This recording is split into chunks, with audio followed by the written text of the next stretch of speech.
சட்டத்தை ஏற்க மாட்டோம்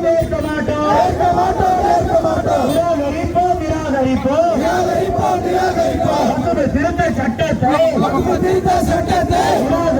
நிராகரிப்போம் ஏற்க மாட்டோம்